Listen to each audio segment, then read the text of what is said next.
Baik, Bapak Ibu, Saudara, kini saatnya kita bersama akan membaca, mendengar, dan merenungkan firman Tuhan.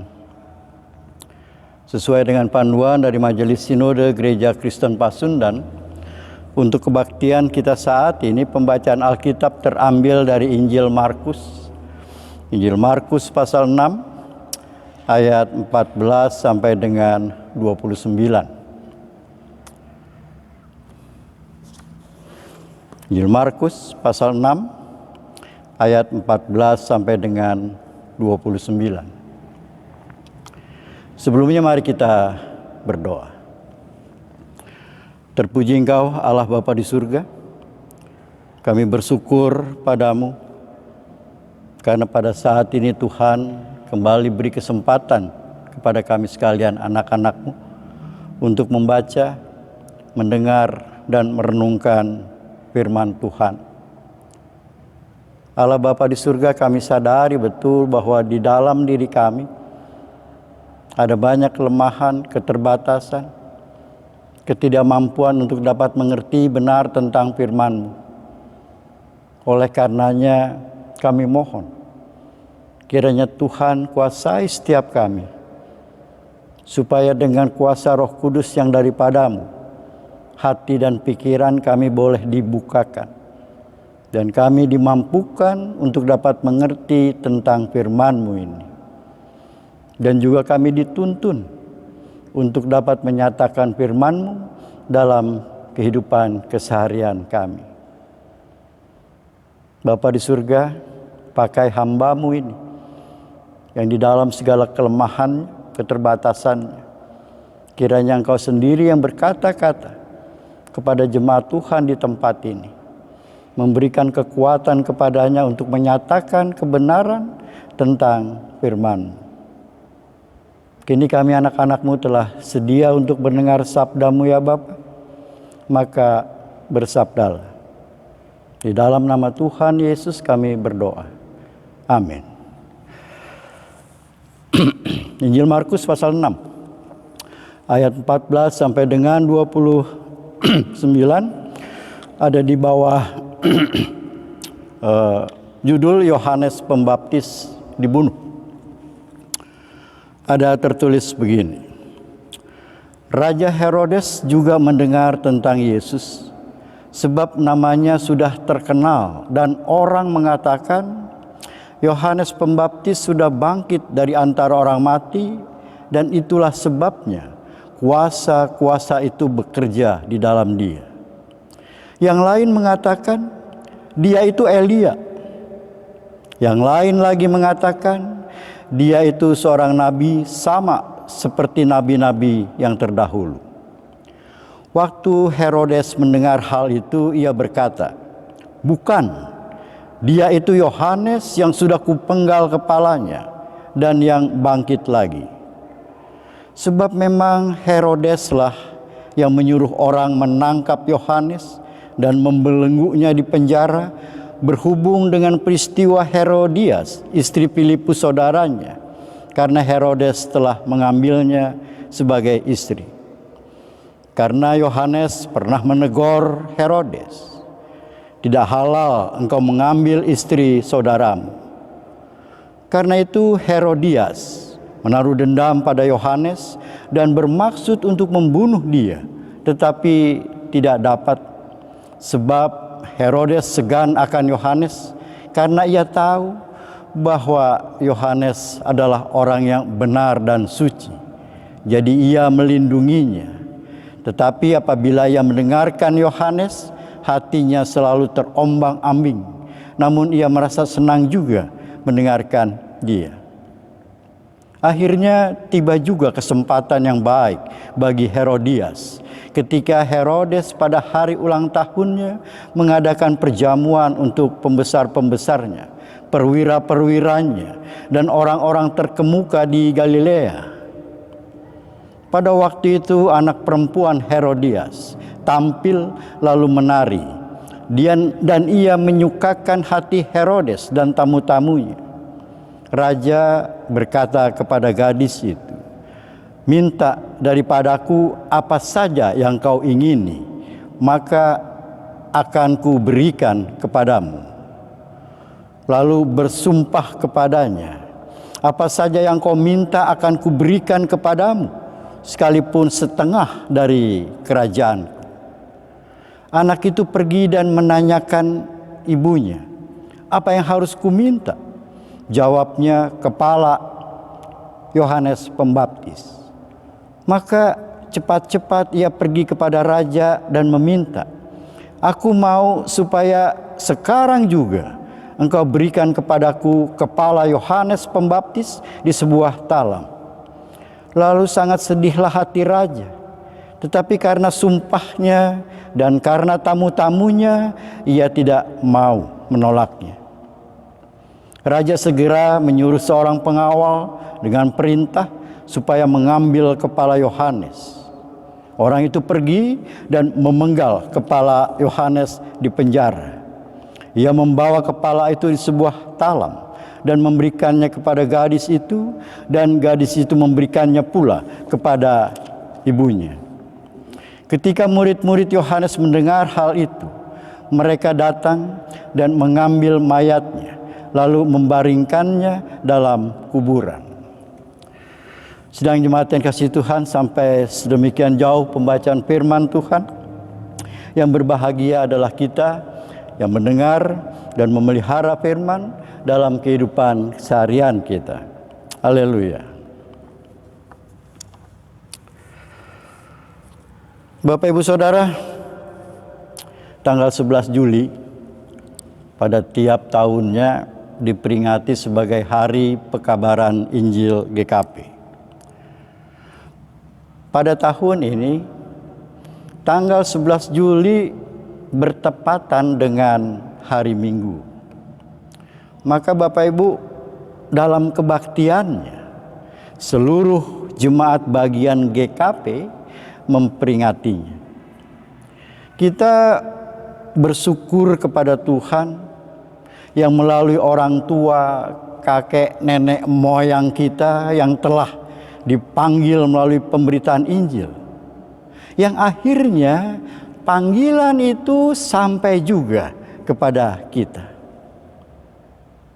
Dan panggilan itu telah kita jawab dengan iman kepada Yesus Kristus, yang karenanya kita diberi hak dan kuasa untuk menjadi anak-anak Allah. Hal ini sebagaimana pula dinyatakan oleh Rasul Paulus melalui suratnya kepada jemaat di Galatia. Ada dikatakan, kamu semua adalah anak-anak Allah karena iman dalam Yesus Kristus. Tetapi saudara, iman di dalam Yesus Kristus itu harus bersifat dinamis, tidak mandek, suam-suam kuku, apalagi beku. Karena Roh Kudus di dalam kita memberi kita kuasa untuk menghayati dan mengamalkan iman kita di tengah-tengah dunia. Iman yang hidup dan dinamis haruslah nyata dalam perkataan, perbuatan, atau dalam segala tindakan kita. Karena jika iman tidak disertai perbuatan, maka iman itu pada hakikatnya adalah mati. Demikian Rasul Yakobus menuliskan dalam suratnya di pasal 2 ayat 17. Dan iman yang hidup bukan berarti tanpa tantangan.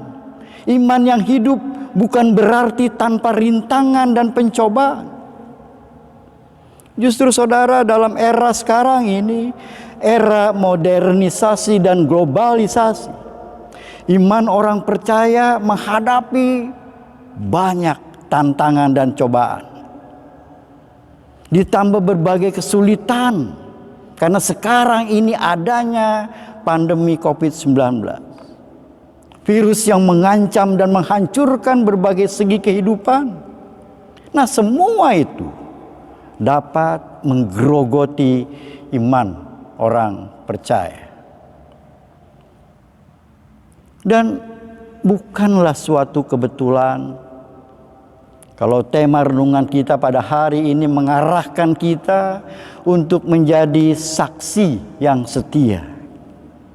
Saksi yang berpegang teguh, patuh, taat, bagaimanapun sulit keadaan dan bagaimanapun berat tugas yang harus dijalankan. Kita terpanggil untuk menjadi saksi yang setia. Menjaga kesetiaan pada janji, menjaga kesetiaan kepada pendirian dan lain sebagainya pada saat yang baik-baik saja memang mudah untuk dilakukan. Tapi pada saat tantangan, cobaan, dan resiko meningkat, nah Bapak Ibu, disitulah nilai kesetiaan itu diuji. Hidup sebagai orang Kristen, kita juga dituntut untuk menjadi saksi Kristus, apapun resikonya.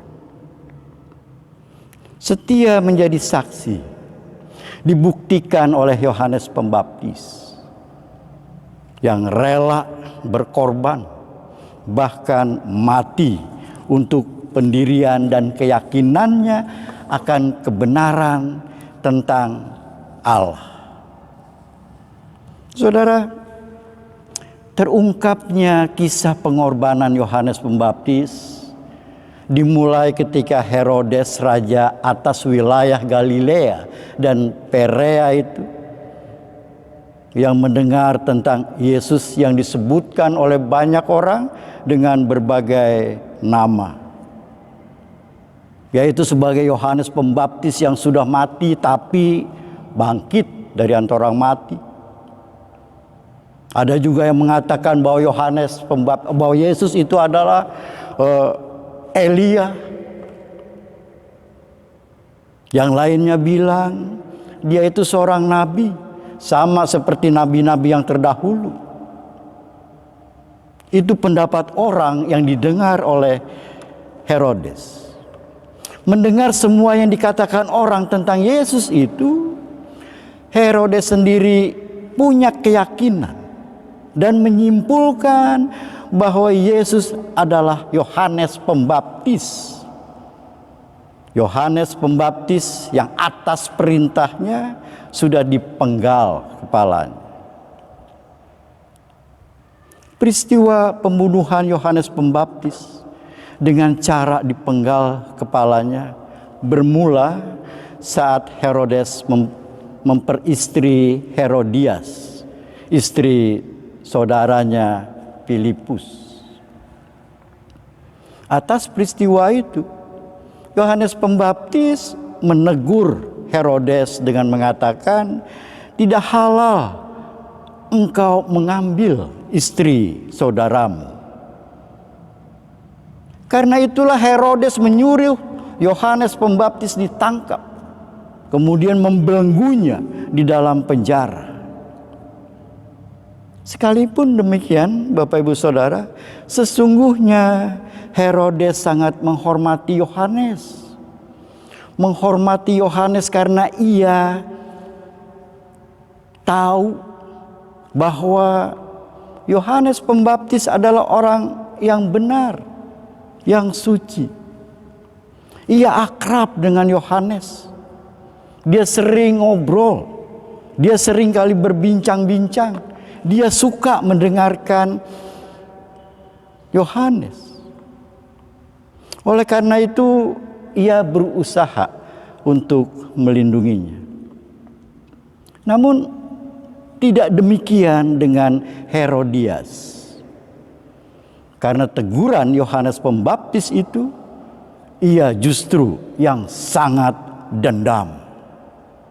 Dan selalu mencari kesempatan untuk dapat membunuh Yohanes Pembaptis. Namun dikatakan, selalu saja gagal. Nah, kesempatan untuk melampiaskan dendamnya kembali ada saat Herodes berulang tahun. Dalam ulang tahunnya, Herodes mengadakan perjamuan untuk para pembesar, perwira-perwira dan orang-orang terkemuka di Galilea. Sebagai hiburan untuk para pejabat penting di kerajaannya, ia menampilkan Salome, anak gadis Herodias yang pandai menari untuk menari. Nah, saudara, para hadirin, tamu undangan sangat puas dan terhibur atas suguhan tarian Salome. Herodes sendiri merasa bangga dan senang atas penampilan tariannya. Oleh karenanya, di depan hadirin, ia bersumpah akan memberikan apa saja yang diminta, apa saja yang diinginkan anak perempuan Herodias itu. Sampai setengah dari kerajaannya sekalipun, jika diminta dengan sumpah, ia akan berikan. Saudara, mendengar sumpah dan janji Herodes yang seperti itu, anak gadis Herodias yang masih lugu dan malah menjadi bingung. Ia tidak mengerti, ia tidak tahu apa yang harus diminta. Oleh karenanya ia pergi ke ibunya dan bertanya, apa yang harus kuminta? Inilah Bapak Ibu Saudara yang dikatakan ada kesempatan bagi Herodias untuk melampiaskan dendam kesumatnya kepada Yohanes Pembaptis. Maka dengan tegas dikatakan kepada anaknya, minta kepala Yohanes Pembaptis. Saudara, selanjutnya nampak sekali keluguan, kepolosan Salome. Karena setelah mendengar apa yang dikatakan ibunya, ia bersegera menghadap Herodes dan meminta kepadanya kepala Yohanes Pembaptis yang terpenggal di dalam talam.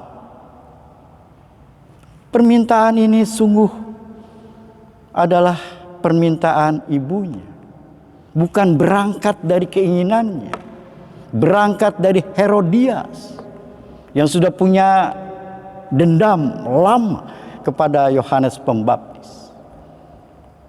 Bagi Herodes, sumpah dan janji yang diucapkan adalah sumpah dan janji yang fatal. Herodes sedih dengan permintaan itu. Namun karena sumpahnya yang juga didengar tamu-tamunya, para pembesar, para petinggi di negerinya, maka permintaan itu tidak dapat ditolaknya.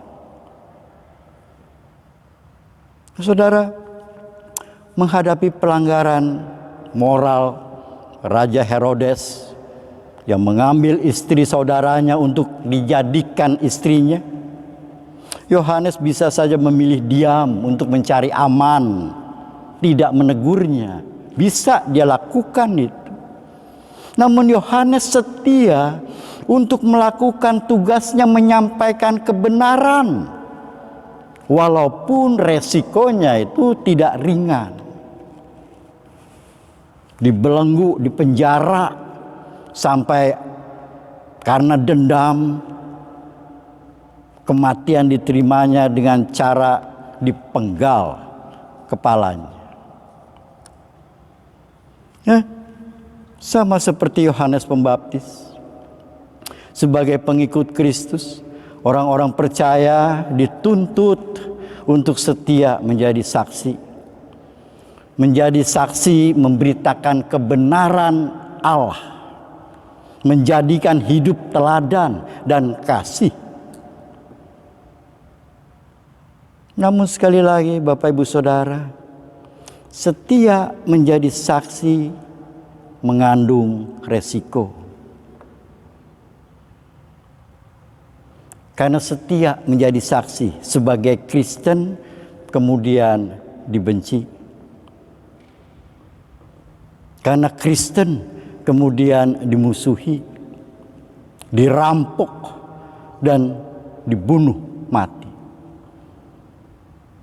Resiko sebagai Kristen yang seperti ini pernah dialami orang tua, kakek, nenek moyang kita pada zaman yang disebut Gedoran. Seluruh jemaat GKP, terutama yang ada di pedesaan, hidup saudara pada zaman itu dalam situasi yang penuh ketakutan. Rumah mereka yang karena Kristen kemudian dicap sebagai antek-antek Belanda, digedor, dirampok harta bendanya. Jika melawan dipukuli, bahkan sampai dibunuh.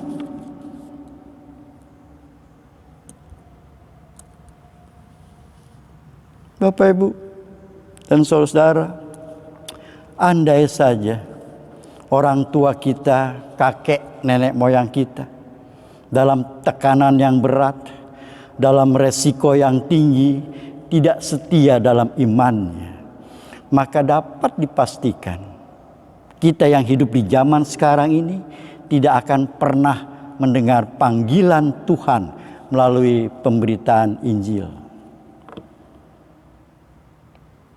Namun yang perlu lebih jauh kita renungkan, apakah sikap dan tindakan yang pernah dialami orang tua, kakek, nenek moyang kita dulu itu kini tidak kita alami?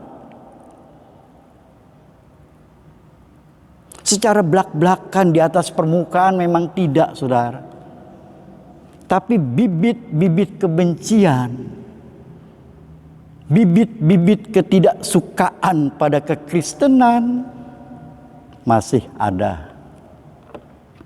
Malah kini bibit-bibit itu sudah tumbuh.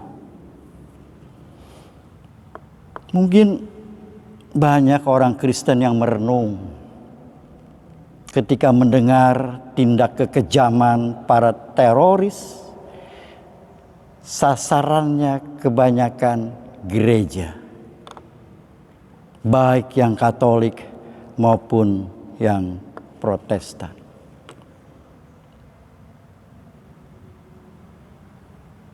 Menanggapi hal itu, ada yang berkelakar dengan mengatakan bahwa para teroris dengan aksi bom bunuh dirinya sesungguhnya tahu bahwa hanya di gereja ada jalan dan kebenaran dan hidup.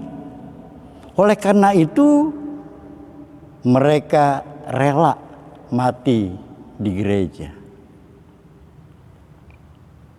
Saudara, Yohanes Pembaptis merupakan teladan kesetiaan dalam bersaksi.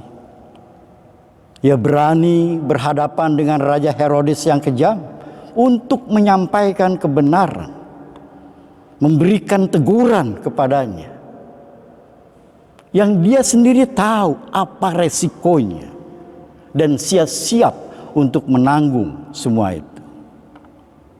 Sebagai pengikut Kristus, kita dituntut untuk setia bersaksi yang ditunjukkan dalam setiap aspek kehidupan kita. Sekalipun kita juga tahu ada resiko yang mengancam kita.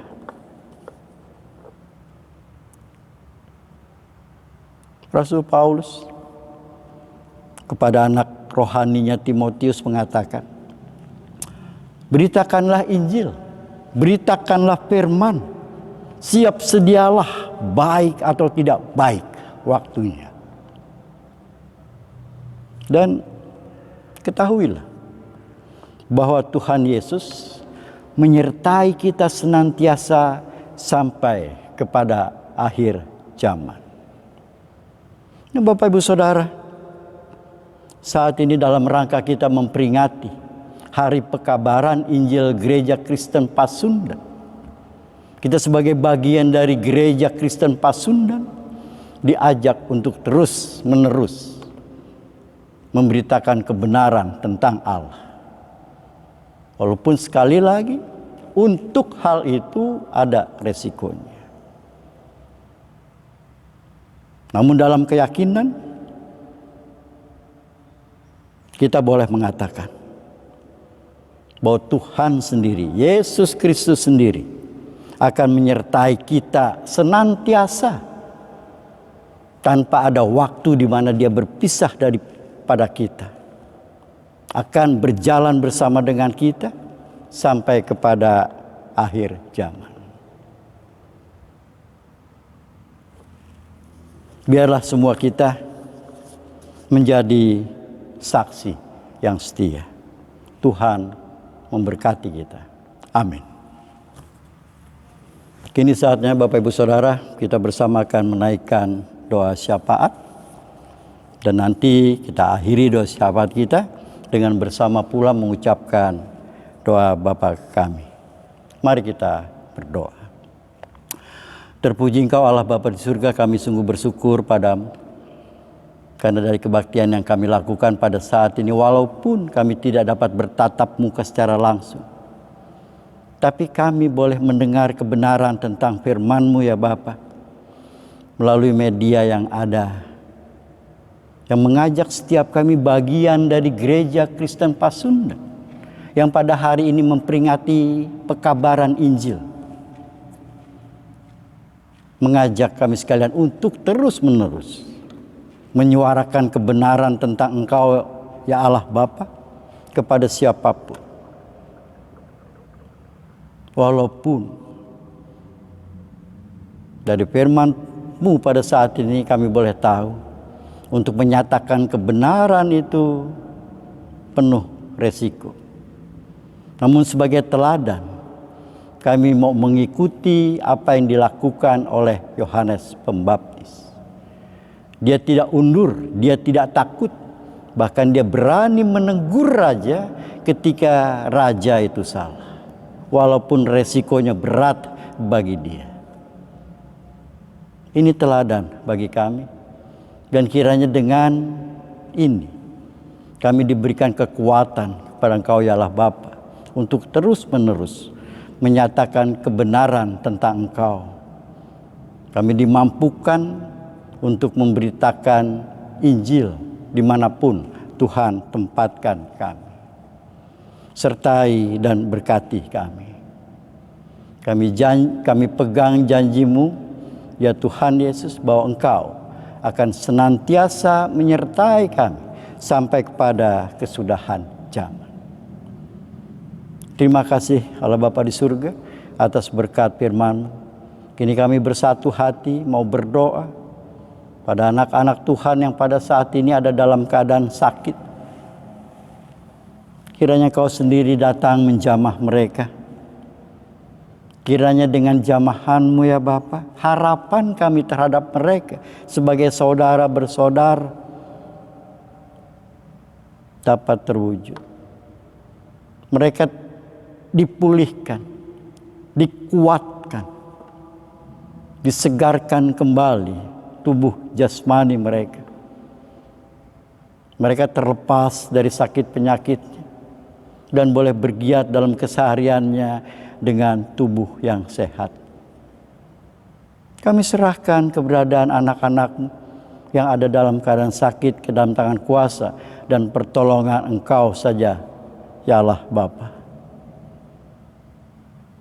Kami juga mau berdoa bagi para orang tua kami, para lansia yang oleh karena kelemahan fisiknya ada begitu banyak keterbatasan yang dapat dilakukan. Kami bawakan keberadaan mereka ya Bapa ke dalam tangan tuntunan Tuhan. Kiranya Engkau sendiri yang menopang mereka, memberikan kekuatan kepada mereka. Untuk tubuh mereka boleh lemah, tapi kiranya iman percayanya kepada Engkau Allah Bapa di dalam Kristus Yesus tetap kuat sampai pada akhir kehidupan. Kami serahkan keberadaan para orang tua kami, para lansia, ke dalam tangan kuasa dan tuntunan Tuhan. Kami juga mau berdoa bagi seluruh rencana kerja gereja Tuhan di tempat ini. Walaupun terbatas kegiatannya karena adanya pandemi COVID-19 ini, tetap kami membutuhkan berkat Tuhan, pertolongan Tuhan.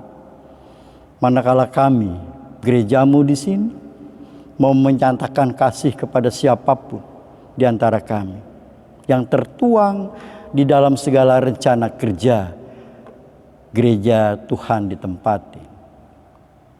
Kami juga mohon dengan segala kerendahan hati, kiranya Tuhan berkati semua yang akan dilakukan gereja Tuhan di sini. Allah Bapa di surga, kami juga mau berdoa, berharap dengan segenap hati, dengan segala kerendahan diri.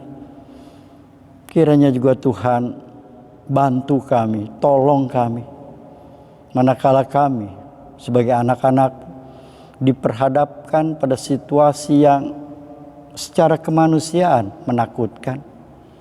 Karena adanya pandemi COVID-19 ini yang makin mengganas, yang makin membuat banyak jatuh korban. Bapa di surga, kiranya Tuhan tolong kami. Baik kami sebagai pemerintah petinggi di negeri ini, maupun kami sebagai rakyat bangsa di negeri yang kami cintai. Mampukan setiap kami, bangsa dan negara, terlepas dari cengkraman COVID-19 ini. Kami juga mau berdoa bagi para tenaga kesehatan yang berkaitan untuk menangani pandemi COVID-19 ini.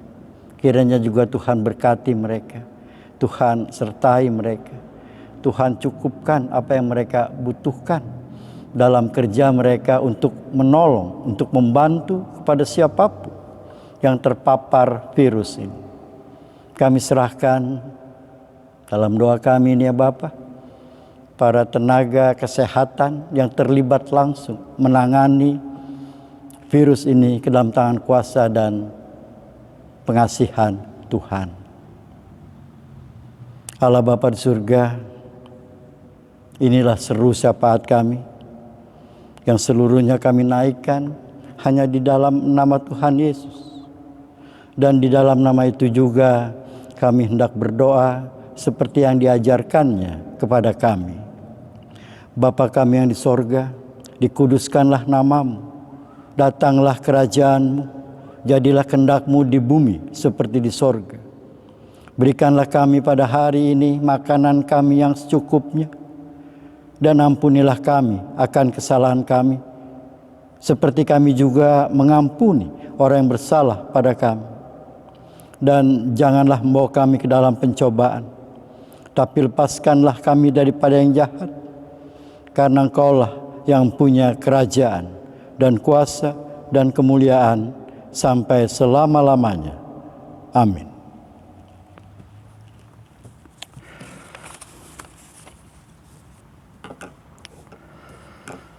Sidang jemaat yang dikasihi Tuhan, kini dengan sukacita pulanglah dan terimalah berkat Tuhan. Allah sumber segala kasih karunia yang telah memanggil kamu dalam Kristus kepada kemuliaan yang kekal, akan melengkapi, meneguhkan, menguatkan, dan mengokohkan kamu sekarang dan selama-lamanya. Amin.